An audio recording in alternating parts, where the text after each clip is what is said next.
It's Lionel Messi! He scored!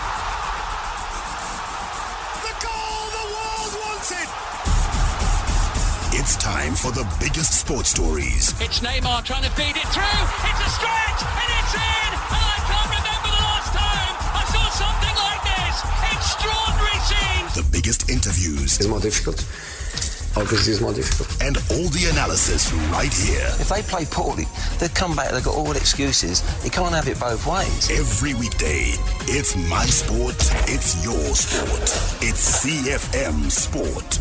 Let's join the team for the biggest show in the world of sport on ZiFM Stereo. My station, your station. It's a very good evening, Zimbabwe. It is a Monday evening, meaning it's our review show right here on ZiFM Sport.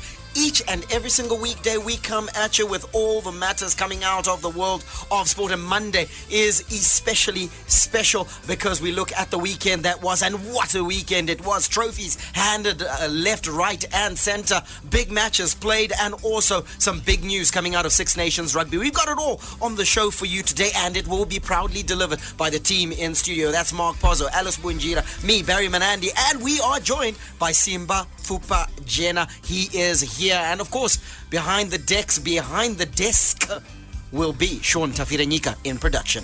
And on the home front tonight in football, Dynamos coach Lloyd Mutasa reckons new blood is the future of football after his youngsters sprung another surprise yesterday by beating traditional rivals Highlanders in the final of the Commander ZNA Charity Shield tournament at the National Sports Stadium.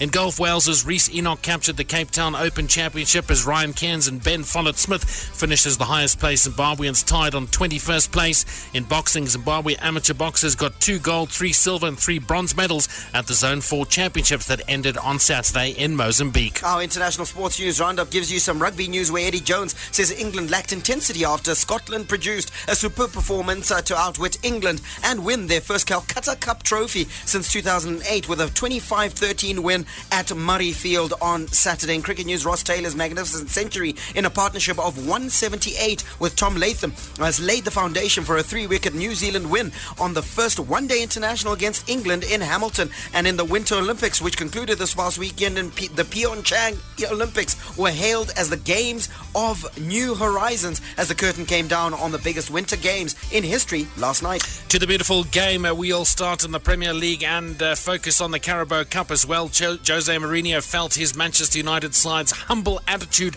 helped them overcome a fantastic Chelsea team. Meanwhile, Manchester City manager Pep Guardiola dedicated his first trophy in English football to the club's owners and fans. To La Liga, where Antonio Griezmann was in devastating form in Italy's 5-2 rout of Sevilla Dago, and Diego Simeone waxed lyrical over the hat-trick hero, saying if the Atletico Madrid star forward grows, the whole team grows. To Serie A, where AC Milan boss Gennaro Gattuso hailed his team for following his guidance after they extended their unbeaten run to 12 matches in all competitions. Of course, the ZiFM sports team dressed by Adidas, and a sale not to be missed at Ideal Range Adidas concept stores, Zimbabwe Sam Levy's Village and the Village Walk, soccer boots, rugby boots and all gym kit on selected items up to 60% off. The Warriors, the Chevrons, the Cheetahs, the Mighty Warriors and the Sables. From the pool to the track to the field, we are Team Zimbabwe.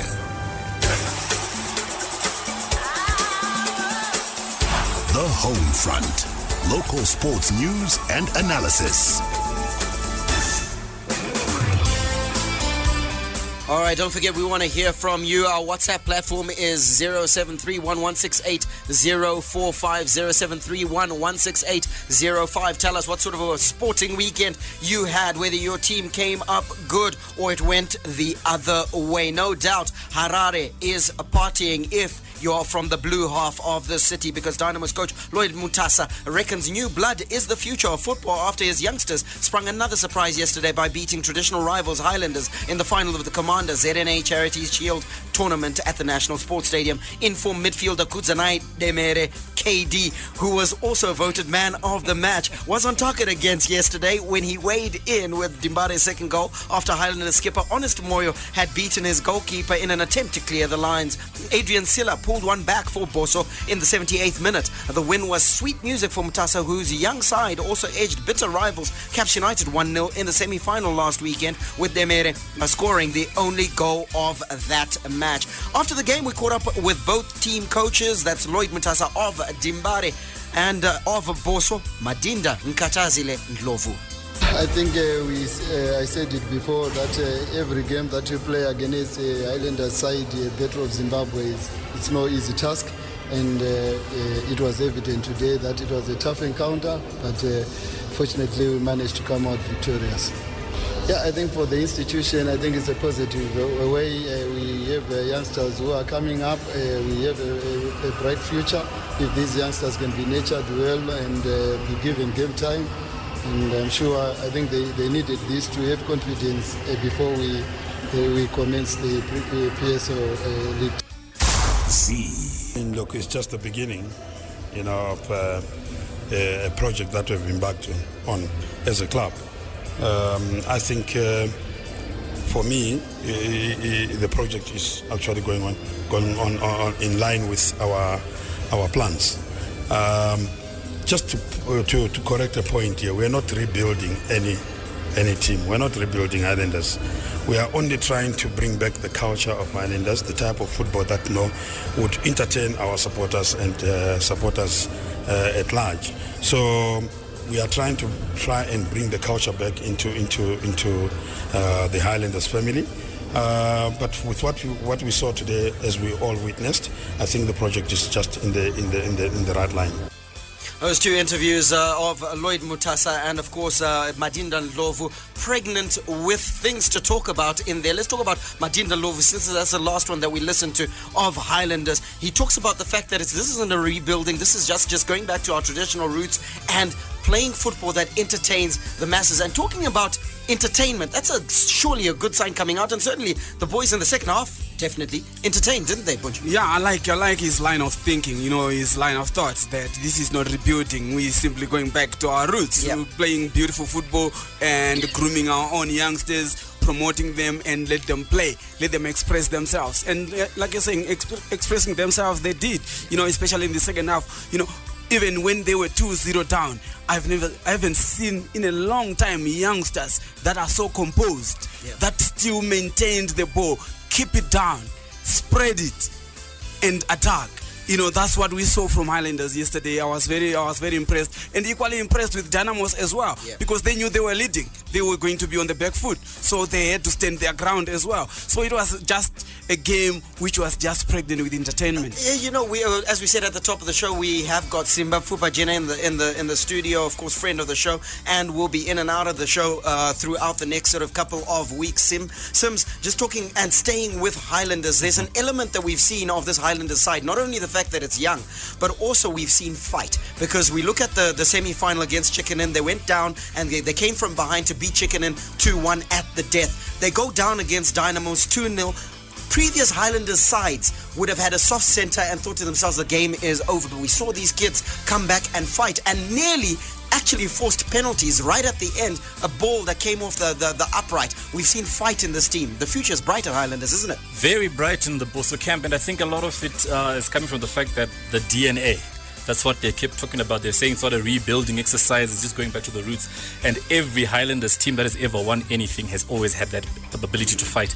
They may not have then gone on to replicate that on the African continent and all of that, but in terms of the local league, they've always had that fight. And it was really refreshing to see them do that, because I think because you've got that element of still wanting to prove something, not only to the coach because you've already been selected, you're already in the starting lineup, but to the fans as well. Because how long, a lot of people are looking at it and thinking, how long will the people allow this team to be this young if they don't deliver on the field of play and they haven't won the trophy? But still there's an element of positivity that's coming out of Emakumeni that just shows that sometimes the performance sometimes can even overshadow the results. It certainly can. And okay, fine, we could talk about Highlanders, but they were losing finalists.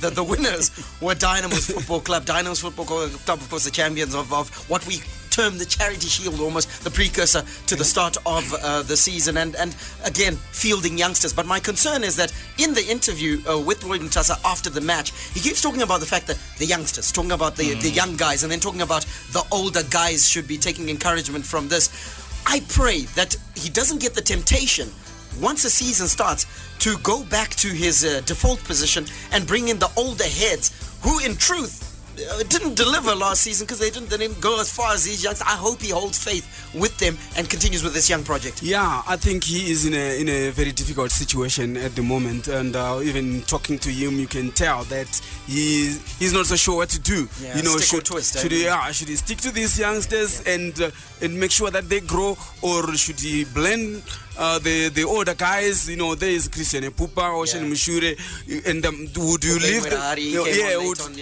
Would you leave them out? So it's actually a very tricky situation for him. But I think it's a good situation for a coach. He will have to manage how to blend the older guys with the younger guys. I think that's actually the antidote that everybody wants. People want to see that medication, the nice mixture of the youth and experience coming together to form one solid unit. I think that's what he needs to come up with now, that he can actually, because you could tell now at the end of the match they were getting put under pressure by Highlanders. They were looking like they were going to crumble. If they had played 5 more minutes, it was going to penalties. Yes, they were crumbling. Yeah. So you need those older guys as well to hold things together for the team. And that's what Dynamos has been looking for, isn't it? They need the squad depth, and they've got it now. They've now got the depth, and I think there's no need for them to actually throw out the baby with the bathwater, all puns intended, because right now the babies are performing well. Yeah. But the momentum that Dynamos had at the end of last season is what they were hoping to carry on into this season. Fair enough, the squad has now got a lot of depth with a lot of youngsters that are, champing at the bit. Your KDs of this world. I knew that was going to come in. So with the KDs coming through, but like Bunja said, if it gets to the crunch, there's always the temptation to think that these youngsters are always going to deliver. Yeah. However, if they don't, and then he's also lost the confidence of the senior players that were really good for him last season, he might end up with absolutely no changing room to actually fall back on. There's an element of patience that comes into any of these exercises. Well, about 2 weeks away, 2 weeks out from the start of the season, as soon as we receive those opening fixtures, you will hear them right here on ZiFM Sport. When we come back, we'll be talking golf, boxing, and a bit of Harare Basketball League. Hi, I'm Clemens Matau, chicken in midfielder. You're listening to ZiFM Sports.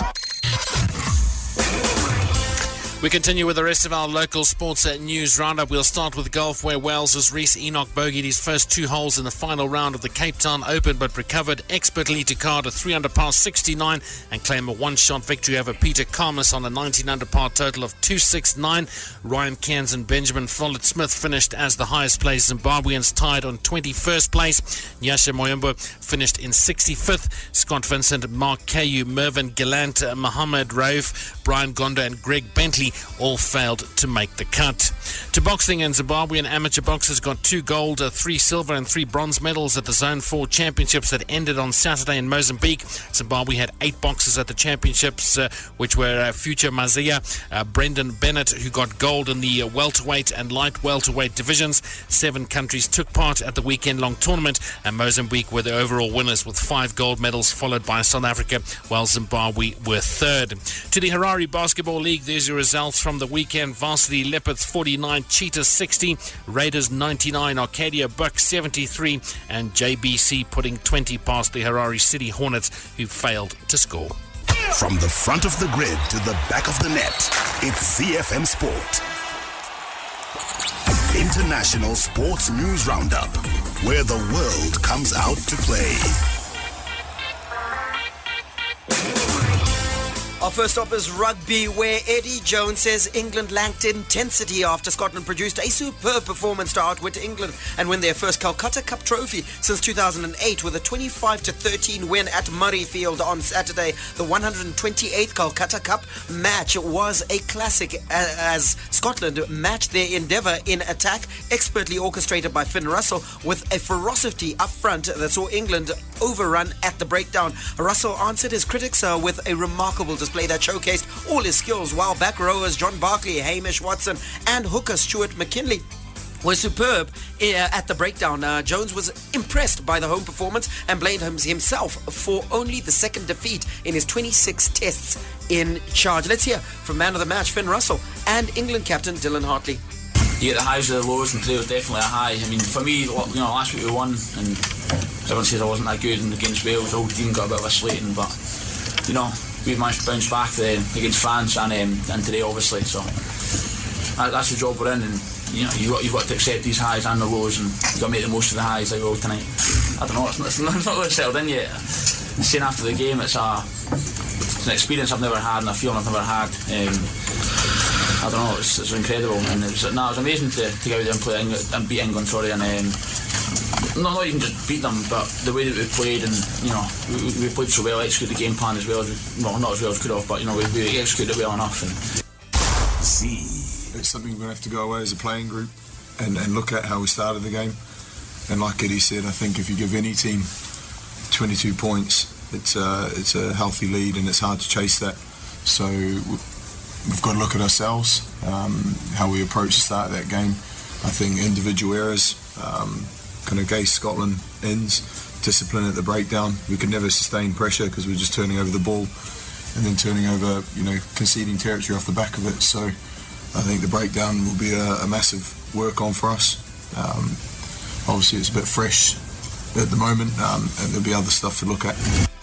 The one thing coming out of that Dylan Hartley interview, which is the second one that we listened to there, is the fact that England got started fairly late in that game, and the start was always going to be key.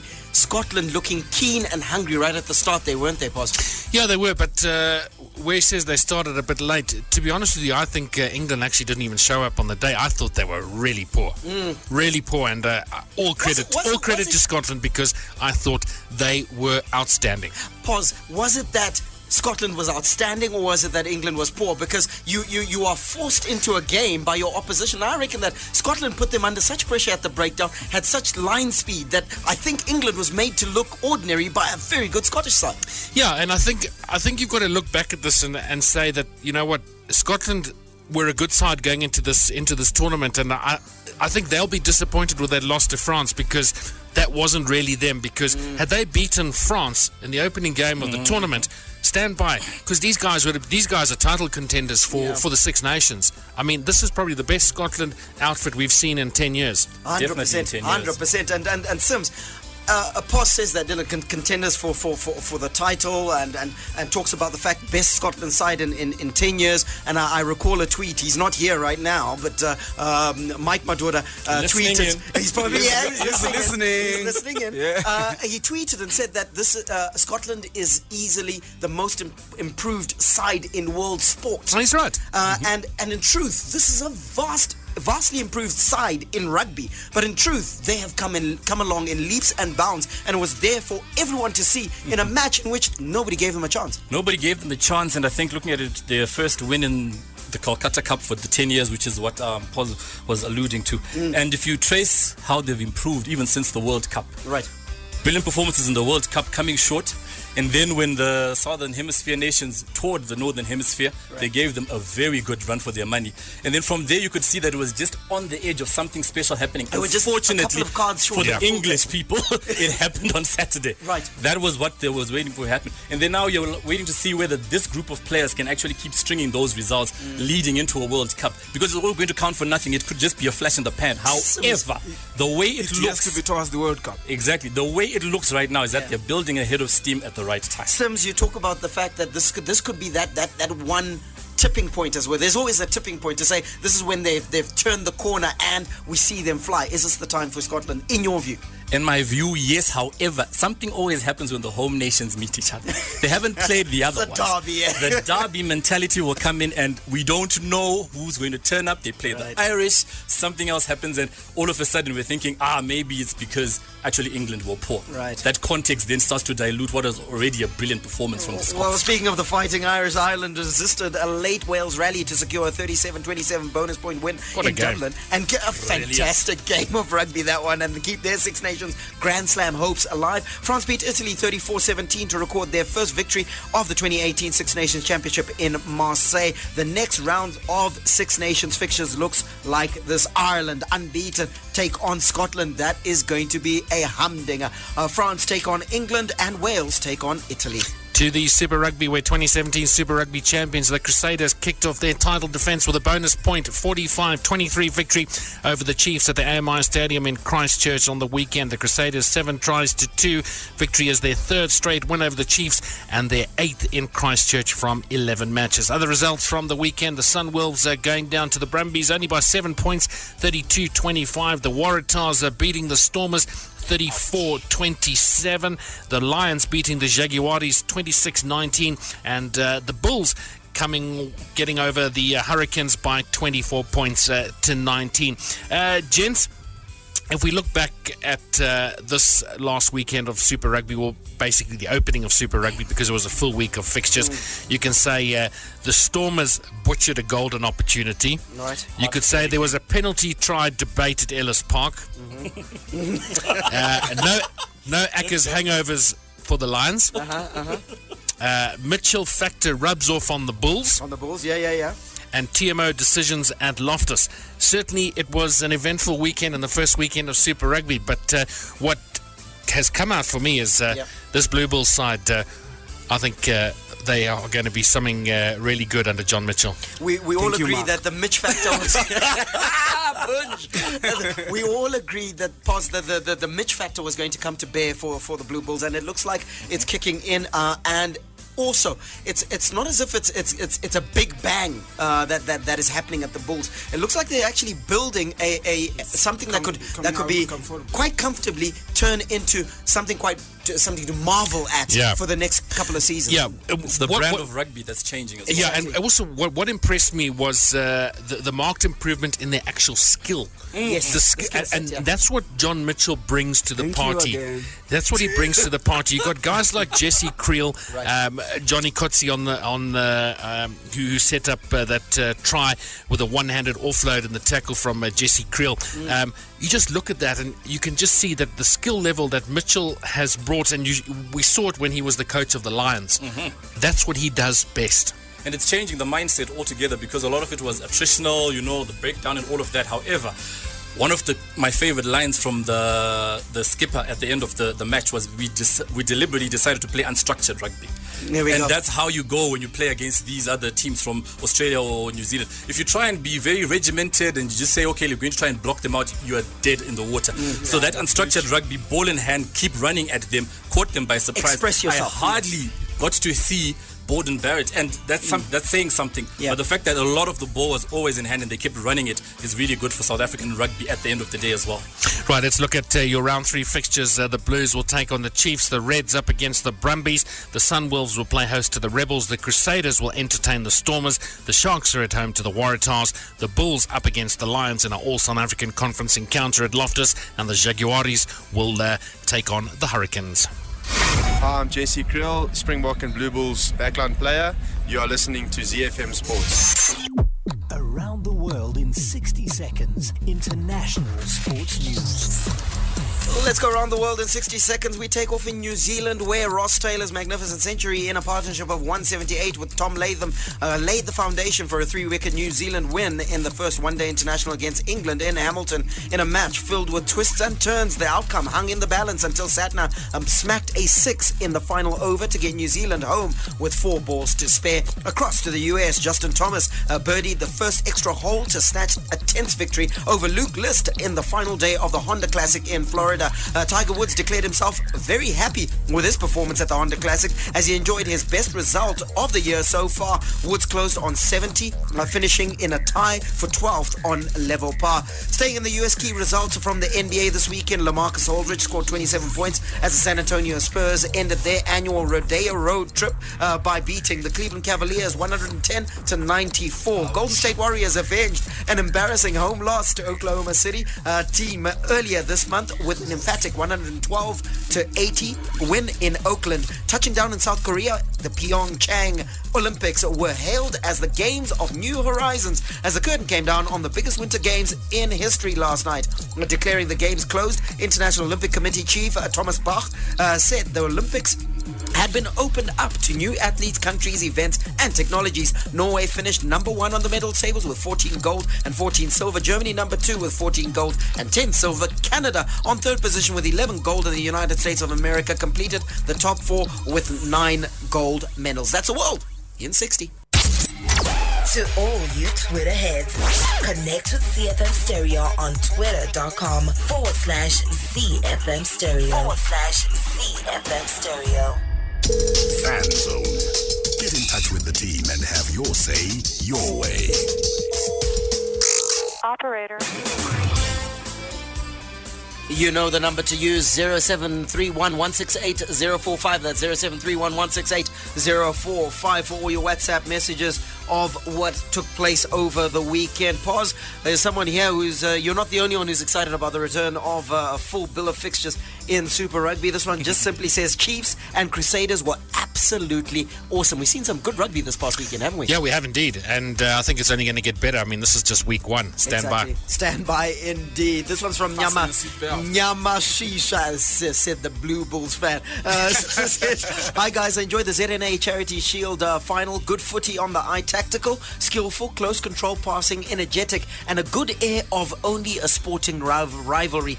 Teams should watch these teams, the Boso and Dimbare youngsters. This is the future of our football. It looks that way, doesn't it, Boy? Hallelujah. I agree with you, man. Yeah. You don't have to ask Bunjira twice about it. Yeah, you don't have to. But no, we were shown proper football. But lads, we were entertained. When we previewed this game last week, and I'm not sure if you're listening, Sims, we talked about the fact that when you've got youngsters on the field, it's open, expansive football. There's no respect for anything. You're not going to see park buses. You're not going to see anything like that. You're going to see players expressing themselves. That's exactly what we saw, isn't it? Absolutely, and I think as much as we want to keep mentioning it, the issue is, the context is, first sort of really competitive match of the season, first Battle of Zimbabwe, throwing in the two youngsters squads, so to speak. However, as the grind starts to come in, can they still be trusted? Yeah. You know, one thing, Barry, that impressed me the most about Highlanders yesterday is the physical stature of the boys. Yeah. They are big. They're big and strong. They are big and strong. And when you look at their conditioning, you know, you look at their thighs, you look at their arms, they are well conditioned. I'm not sure what they've been doing for the past 1 month. They've been in camp or something, but they've been doing very good. Now they've done a good job on the boys. They are looking sharp and fit. That's certainly kudos to the fitness trainer out at Highlanders. We got a lot of Premier League messages, and I think what we're going to do is we'll deal with those as we get into our World Football Report, which includes, of course, the Premier League. Alcohol may be hazardous to health if consumed to excess. The operation of machinery or driving after the consumption of alcohol is not advisable. Not for sale to persons under the age of 18 years. Castle Lager is more than just beer. It's pure liquid gold, crafted from the finest local ingredients to deliver a taste that is somewhat dry, somewhat bitter, but never sweet. It's the taste that stood the test of time. It all comes together with a castle.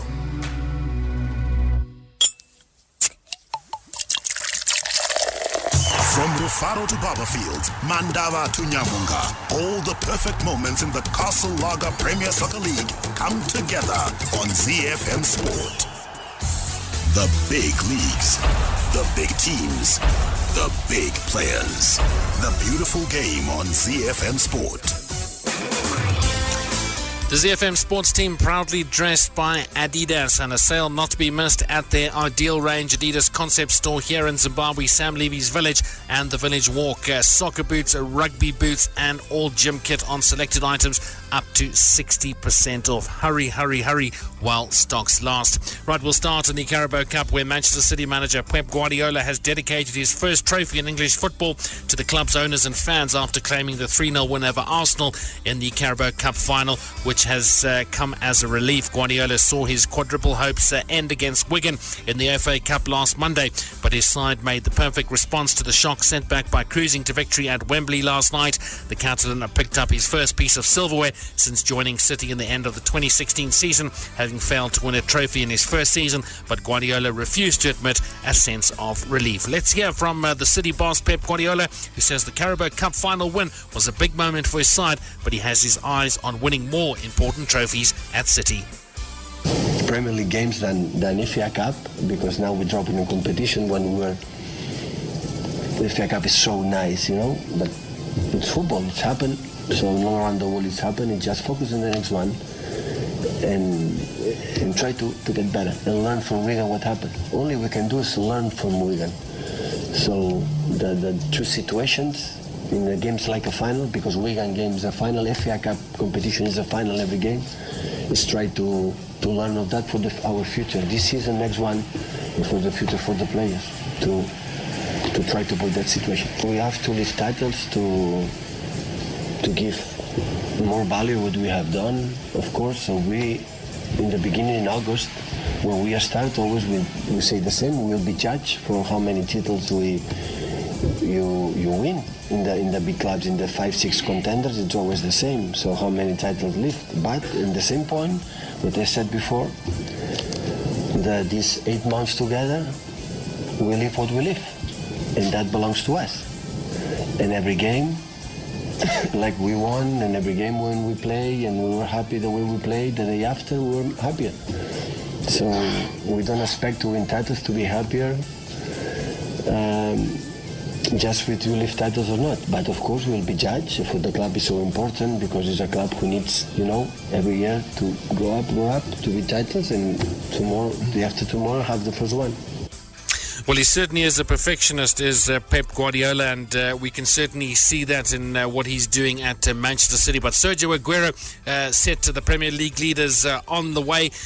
Barry, after that Aguero goal, it was, for me, it was just one-way traffic there on. But I must say, there's been a lot of criticism that's come in for Arsene Wenger, hasn't there? Yeah, massive.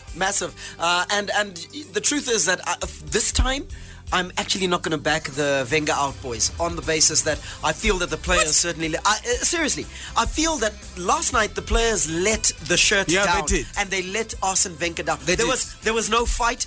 Paul Merson this morning said that the difference was that the one team was playing for the cup and the other team was playing in a testimonial match. And for me, that sums up the match perfectly, because the players, the Arsenal players, didn't show up whatsoever. And the body language, it's There was like no there was nothing at all. And Mustafi, what kind of defending is that? Yeah. Mustafi stuffed up. Yeah, what kind of defending is that? Then you blame the coach. So for me, in this sense, I think give him a buy on this one. Yeah, I'm going to give him a buy. I'm going to give him a I pass do. on I this agree one. with you 100%. And the thing is that this is the same Wenger who's got you to the final. Okay, he was good enough to get you to the final. And the one thing that happened in the final was that the players didn't show up, and they were like deer stuck in headlights. I actually timed it, and Arsenal failed to hold onto the ball when they managed to turn it over from Man City for more than 4 seconds at any one time that they had the ball. Without being really pressed. That's unforgivable. And they weren't pressed that much. Yeah. They were losing it themselves. So it's unforgivable, Sims. For a team that actually has been known for possession football. Yeah. And has been known to be really comfortable at Wembley. Yes. Especially in finals. It's been their home away from home. It's been really an uncharacteristic sort of way to... I mean, you can't guarantee a victory, but at the very least you can guarantee how much effort you're going to put into it. That's it. So I think that's what's going to hurt the likes of Sean. And if anybody knows Sean, if you know him on any of his social media handles, he's got a very apt profile pic that just shows the mood of the people in the Gulas camp.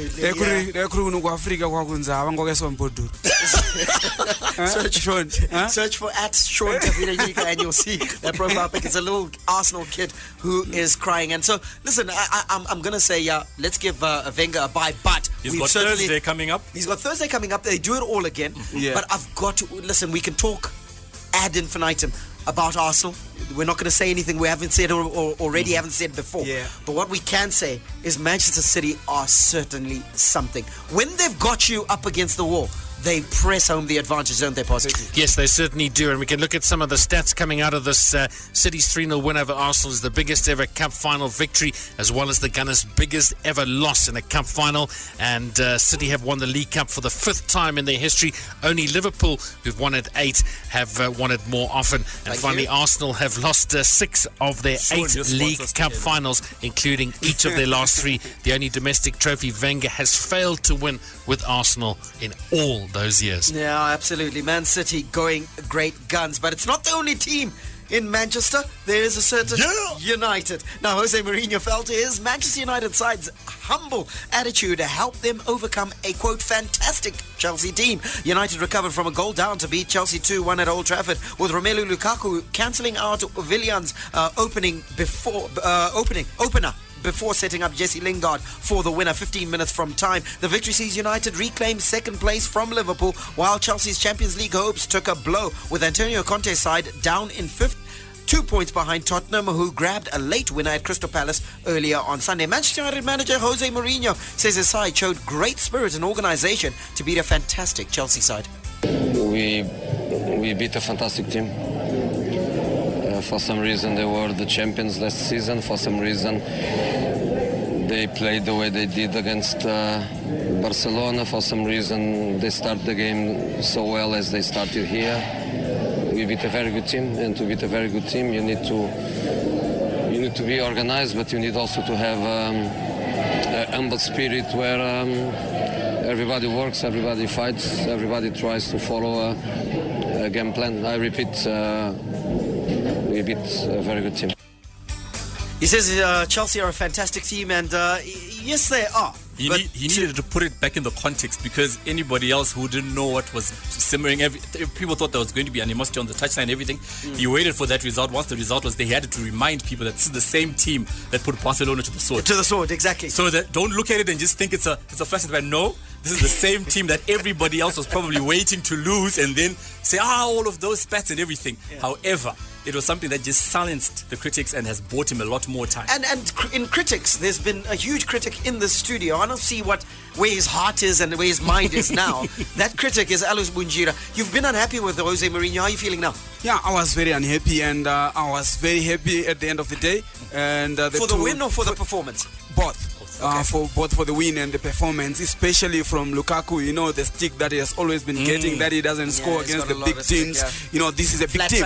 This is this is a big team. He actually scored one and created the other. And hey, man, he's my fantasy captain as well. So you can imagine. You can imagine how excited I am. But anyway, I think it was a very good win for Manchester United. It brought back some confidence in the fans that, you know what, when this team wants to play, it can actually play. You know, masterstroke as well, bringing in Lingard. Yeah. I thought he should have started anyway. Me too. Yes, but he came in and did the business, so that was fantastic. And also that was also a good statement for him, you know, to say that fantastic Chelsea. Yeah. You know, their feud between Conte him and Conte. For him to actually say the fantastic Chelsea, I think it appeased a little bit to Chelsea fans. Just quickly, I know we're running out of time, but on Friday we talked about it briefly, and we said when we were previewing this game which manager was going to be under pressure the most, and I think we all agreed that Conte was the manager that was going to be under the pressure the most. Is that pressure really building now? It is definitely building, because when you look at their fixture list, not only do they now need to play Barcelona at the Camp Nou, which is going to probably be a drubbing. Then they play Manchester City as well, somewhere in between there. So they could start off having a run of a series of really bad results. They play Man City on Sunday. Exactly. So it could be the beginning of a run of bad results, not because they're not a good team, but just because of the context. Now, you've got a loss. You've pulled off Eden Hazard. Who knows what state of mind he's going to be in. And then on Sunday, they play one of the best teams in Europe. Very interesting. We'll keep you posted on that right quickly. Leicester City 1, Stoke 1, Bournemouth 2, Newcastle United 2. They gave away a 2-goal lead at Newcastle. Brighton 4, Swansea 1, Burnley 1, Southampton 1, West Bromwich Albion 1, Huddersfield Town 2. Pressure on Alan Pardew. Liverpool 4-1 winners over West Ham United. They were emphatic. Watford 1-0 winners over Sam Allardyce's Everton, and Harry Kane grabbing the winner on 88 minutes for Tottenham Hotspur to go 1-0 up over Crystal Palace. All right, let's go to La Liga. Antoine Griezmann scored a hat-trick as Atletico Madrid closed the gap on leaders Barcelona to 7 points after beating Sevilla 5-2 at the Estadio Ramon Sanchez Pizjuan. Luis Suarez scored a hat-trick as Barcelona came from behind to set a club record of 32 games unbeaten, thrashing Catalan neighbours Girona 6-1 at the Camp Nou on Saturday night. And Real Madrid made it 5 consecutive wins for the first time this season as Cristiano Ronaldo scored twice in a comfortable 4-0 victory over Alaves at the Santiago Bernabeu. In other results in La Liga, Deportivo La Coruña 0-0 draw with Espanyol. Celta Vigo 2-0 over Aiba. Leganes and Las Palmas playing out a 0-0 draw. Villarreal 1-0 over Getafe. Athletic Club of Bilbao 2-1 over Malaga, and Valencia 2-1 over Real Sociedad. There's one match tonight. Levante takes on Real de Betis.